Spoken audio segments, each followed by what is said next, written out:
पिछले एपिसोड में देखा कि शियाओ के सामने एक स्पेस नोट खुला जिससे वो एशियन कोल्ड ड्रिंक के साथ ही एक दूसरी दुनिया नेदरवर्ल्ड में आ गया, जो दुनिया काफी ज्यादा अलग थी। वहाँ काफी सारी क्रिएचर मौजूद थे। शियाओ उनसे बचते हुए काफी दिनों के बाद एक इंसानों की सिटी में पहुँचा, जिनका पहनावा पुराने जमाने का था और यहाँ के सभी लोग शियाओ की दुनिया यानी 9/10 रियल्म को दुश्मन मानते थे। और एक कहानी के थ्रू बताया गया कि डीमन इमोर्टल ने उनके ऊपर अटैक किया, जिससे उन्हें 9/10 रियल्म से बेदखल कर दिया गया और वो सिर्फ लॉर्ड इटर्नल की वजह से ही जिंदा बच पाए, जिससे सभी उन्हें गॉड की तरह पूजा करते थे। शियाओ को इन बातों पर बिल्कुल भी विश्वास नहीं हुआ और वो एक प्राचीन लाइब्रेरी में आ गया, पर वहाँ भी उसे कुछ खास पता नहीं चला। उसकी मुलाकात एक स्टोरी टेलर से हुई जो इस रियल्म की कहानी लिख रहा था। शियाओ उसके साथ ही सफर पर आगे बढ़ा, पर हर जगह सिर्फ यही बात फैली थी कि लॉर्ड इटर्नल ने सभी लोगों की जान बचाई और 9/10 रियल्म के लोग डीमन है जिनके खिलाफ वो होली वॉर शुरू करने वाले थे। शियाओ को स्टोरी टेलर ने कहा कि अगर वो प्राचीन युद्ध की और अधिक जानकारी हासिल करना चाहता है तो उसे इटर्नल माउंटेन पर जाना चाहिए, जहाँ कई सारे स्टोन टेबलेट मौजूद थी। वहीं थर्ड एडर शियाओ को ढूंढ नहीं पाए थे और वहाँ मौजूद कई सारे खतरों की वजह से वो सभी डिसिपल को वापस से एकेडमी में ले गए थे। फिर अब हम देखते हैं कि शियाओ नेदर रियल्म के इटर्नल माउंटेन के बाहर आ चुका था।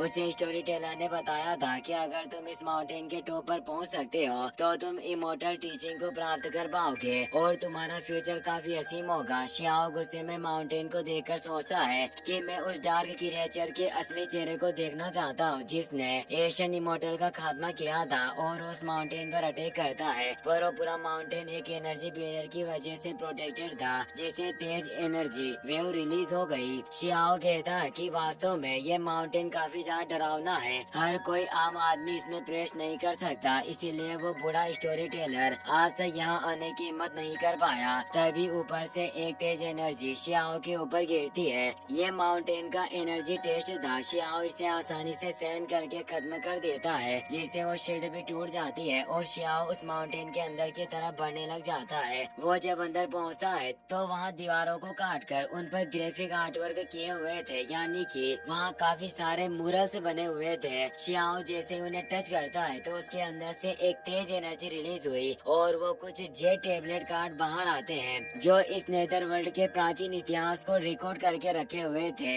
एक जेट टेबलेट से शियाओ नेदर की उस प्राचीन दुनिया में पहुंच गया जहां सभी नेदर रियल्म के लोग अपनी जान बचाकर भाग रहे थे, क्योंकि उन पर 9/10 रियल्म की इमोर्टल एशियन डीमन आर्मी के द्वारा हमला किया गया था। पर उस वक्त कई सारे इमोर्टल्स के साथ ग्रेट इटर्नल वहां आ गए और उन्होंने डीमन आर्मी के खिलाफ युद्ध किया और उन्हें हरा दिया। इस तरह से उन्होंने अपने लोगों की जान बचाई। शियाओ सोचता है कि आखिर ऐसा कैसे हो सकता है, मैंने अपनी दुनिया के एशियन इमोर्टल के लोगों को खुद अपनी आंखों के सामने उस एलियन जीव के हाथों मरते हुए देखा, और इसी विचार के साथ वो उस जेट टेबलेट से बाहर आ गया। पर शियाओ और ज्यादा जानना चाहता था, इसीलिए अपनी पूरी पावर के साथ उस मुरल्स को टच करता है, जिससे उसे विजन आते हैं कि इस डीमन आर्मी से विलो गोडेस और कुनपेंग भी शामिल थे, और बताया जाता है कि डेविल विलो ही सभी डीमन इमोर्टल की लीडर थी, जिसने कई बार अटैक किए पर वो नाकामयाब रहे और बचे हुए डीमन घबराहट में भाग गए और नेदरवर्ल्ड के लोग शांति से इस जगह पर आकर बस गए। पर अब वो उस 9/10 रियल्म में लौटने के लिए बेताब है और वो वहाँ जाकर अपनी प्राचीन जमीन को वापस हासिल करना चाहते हैं, पर इससे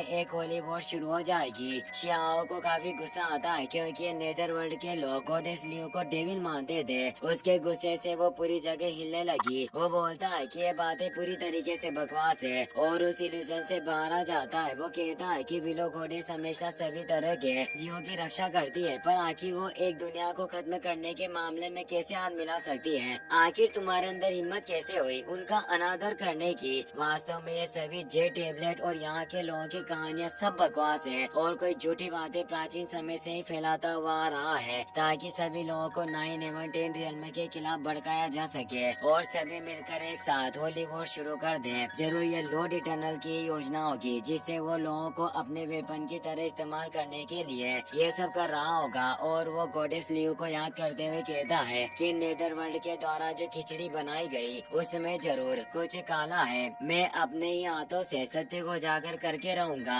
अब वो इस इटर्नल माउंटेन के टॉप की तरफ बढ़ने लगा। कुछ ही ही देर में वो माउंटेन के पीक पर पहुंच जाता है। उसकी बॉडी पर हेमनली एनर्जी स्टैंड मौजूद थे जो उसकी बॉडी को प्रोटेक्ट कर रहे थे। पीक पर एक गेट मौजूद होता है। शियाओ उसे देख ही रहा था, तभी वहाँ मौजूद हाई प्रीस्टेस संत मोजियान सामने आ जाती है। वो बोलती है कि मैंने पहले भी तुम्हें देखा है, तुम उस सीक्रेट सेरेमनी में मौजूद थे और मैंने वहाँ तुम्हारे ऑरा को महसूस किया। तुम्हारे पास 2 हेमनली एनर्जी स्टैंड मौजूद है, फिर भी तुम इस माउंटेन के पीक पर पहुँच गए। वाकई तुम काफी एक्स्ट्रा ऑर्डिनरी हो। शियाओ ने अभी 2 हेमनली एनर्जी स्टैंड को एक्टिवेट किया था, जिससे उसे लग रहा था कि उसके पास 2 हेमनली एनर्जी है। शियाओ देखता है कि उसके हाथ पर एक सेंटीपेंट मौजूद था। वो सोचता है कि सेरेमनी कई सारे लोगों से भरी हुई थी, फिर भी इसने मुझे पहचान लिया। शियाओ उससे पूछता है कि आपके सभी फेलो कल्टिवेटर कहाँ हैं? वो बताती है कि उन सभी ने इस गेट के थ्रू इमोर्टल रियल्म में प्रवेश कर लिया है। इस रास्ते के थ्रू दाओ की तलाश की जा सकती है, पर ये रास्ता काफी लंबा है। कौन जाने वो कब वापस आ पाए। पर इस होली वॉर के लिए हम सब कुछ करने को तैयार हैं। जब तक हमारी पावर नहीं बढ़ती, हम इस होली वॉर को जीत नहीं पाएंगे। शियाओ सोचता है कि बिना किसी संदेह के इस नकली इतिहास को मानते हैं और उसके चलते जंग छेड़ने को भी तैयार है। मोजियान बताती है कि अब वक्त हो गया है, मुझे भी इस गेट में प्रवेश करना होगा। मेरा तुमसे मिलना सिर्फ एक भाग्य था, पर अगर हम सब मिल ही चुके हैं तो हमें इस जर्नी को साथ में शुरू करना चाहिए, ताकि हम इस होली वॉर में अपनी पूरी पावर के साथ लड़ पाएं और लॉर्ड इटर्नल का साथ दे सकें। ये कहकर वो आगे बढ़ने लग जाती है। शियाओ सोचता है कि ग्रेट इटर्नल के विश्वास में अंधी हो चुकी है। अगली बार जब हम दोनों की मुलाकात होगी तब हम एक दूसरे के दुश्मन होंगे। हम सभी इंसान हैं, फिर आखिर हम एक दूसरे को किसी के बेकामे में क्यों मारना चाहते हैं? अगर मैं उस असली सच्चाई का पता लगा पाऊँ तो इस युद्ध को रोका जा सकता था। और वो मोजियान से कहता है कि क्या वाकई तुम मानती हो कि 9 हेवन एंड 10 रियल्म के सभी लोग राक्षस है? मैंने उनके बारे में एक किताब पढ़ी है, जिससे मुझे उनके बारे में ऐसा नहीं लगता,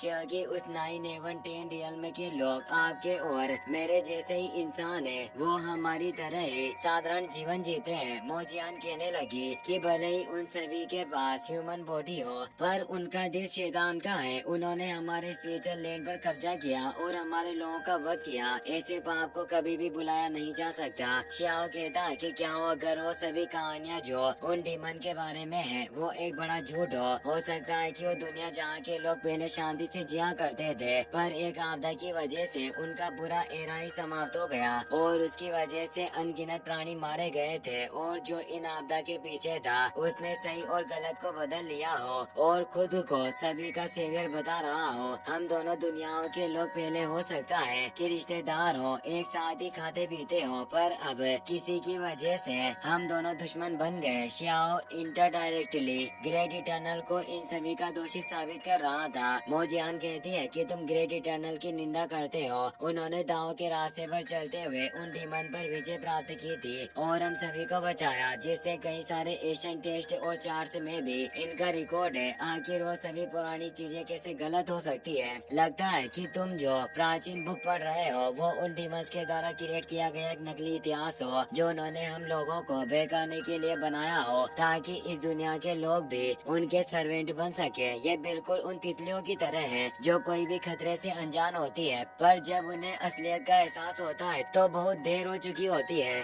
और वो मारी जाती है। शियाओ बताता है कि आखिर तितलियों के बलबूते पर असली दुनिया की सच्चाई को दांव पर नहीं लगाया जा सकता, और वो सोचता है कि कोई तर्क काम नहीं कर रहा, इसलिए मैं इससे और कोई बात नहीं करूंगा और बेहतर होगा कि हम बैटलफील्ड में ही एक दूसरे के दुश्मन के रूप में मिले। और वो अपने ओरा को एक्टिवेट करता है। इससे मोजियान डरकर दूर हो जाती है और बोलती है कि तुम्हारे पास जानलेवा इरादे हैं, यानी एक किलिंग इंटेंट है। मैंने माइंड रीडिंग कल्टिवेशन की है, जिससे मैं तुम्हारा दिमाग पढ़ सकती हूँ। तुम इस बातचीत में जरूर ईमानदार हो, पर मैंने तुम्हारे साथ इस तरह विश्वासघात की उम्मीद नहीं की थी कि तुम हमारे खिलाफ होने वाले हो। शियाओ कहता है कि अगर तुम मेरे दिमाग को पढ़ सकती हो, फिर मुझे क्यों नहीं बताती कि जो मुझे लगता है कि वो सही है या फिर गलत? वो बोलती है कि तुम्हारे पास 3 वाली एनर्जी स्टैंड है जो तुम्हें प्रोटेक्ट करती है, इसीलिए मैं तुम्हारे सिर्फ इमोशन को ही सेंस कर पा रही हूँ। असलियत में मैंने तुम्हारी कोई बातें नहीं पढ़ी, पर मैंने जो किलिंग इंटेंट को महसूस किया वो नकली नहीं हो सकता। तभी वहाँ गेट के अंदर तेज एनर्जी वेव बाहर निकलती है जो आसमान में फैल जाती है, यानी वो गेट अब ओपन हो गया था। मोजियान बोलती है कि इटर्नल माउंटेन अब जाग चुका है, इसीलिए हमें अभी के लिए इस मामले मामले को यहीं पर खत्म करना चाहिए। जब हमारी दोबारा मुलाकात होगी तब हम इस बारे में दोबारा बात करेंगे। ये कहकर उस गेट के अंदर चली जाती है। श्याओ भी सोचता है कि एक दिन सच सभी के सामने प्रकट होकर रहेगा और अब उस जगह से निकल जाता है, क्योंकि अंदर जाने का कोई फायदा नहीं होता। वो उस जगह से निकलने लग गया था और सोच रहा था कि मैं अपनी बातों को लेकर काफी लापरवाह हो गया था। अगर उसे पता चल जाता कि मैं 9/11 रियल का आदमी हूँ तो मैं अभी तक इन लोगों का शिकार बन चुका होता और मारा जाता। इसीलिए मुझे अब जल्दी से उस स्पेस नोट पर लौटना चाहिए, जिससे मैं उस प्राचीन कोल्ड्रोन के साथ यहाँ से निकल सकूं। पर तभी तेज एनर्जी के साथ इस नेदर रियल के लोग उसके पीछे आ रहे होते हैं। इसीलिए श्याओ फुल स्पीड के साथ अब आगे बढ़ने लगा और सोचता है कि क्या लोगों को मेरी सच्चाई के बारे में पता चल चुका होगा। वो उस स्पेस नोट को भी ढूंढ नहीं पा रहा होता, जिससे उसे लगने लगा कि क्या ये सब किया धरा यहाँ के लोगों का है ताकि मैं यहाँ से बाहर ना जा सकूं। तभी उस पर एनर्जी से अटैक होता है, पर इसे वो बचकर दूर आ जाता है। तभी स्पेस नोट से वो कोल्ड्रोन वहाँ आ जाती है, जिससे श्याओ वापस से अपनी दुनिया में जाने के लिए निकल जाता है। पर जाने से पहले वो देखता है कि जो लोग उसका पीछा कर रहे थे असल में वो उसके पीछे नहीं थे, बल्कि लॉर्ड इटर्नल का वहाँ एक मैसेज प्रकट हुआ था, जिसे देखने के लिए वो सभी लोग आए थे। और बताया जाता है कि होली वॉर जल्दी शुरू होने वाला है और हम सभी लोग डिमंस को मारकर अपनी स्पीड लैंड को ले लेंगे। ये एक हाई ऑर्डर था और सभी लोग इसका अनुपालन करने को तैयार थे और घुटने टेक कर रेस्पेक्ट देते हैं। श्याओ कहता है कि वास्तव में पावर काफी भयानक है, हमें अब संभल कर रहना होगा। वो उस एशियन बैटलफील्ड पर ही वापस टेलीपोर्ट हो जाता है जहाँ से वो आया था और अब वो वापस से अपने नॉर्मल रूप में आ जाता है। इसी के साथ ये एपिसोड यहीं पर खत्म हो जाता है। वीडियो पसंद आया हो तो अपने दोस्तों के साथ शेयर करना। Thanks for watching.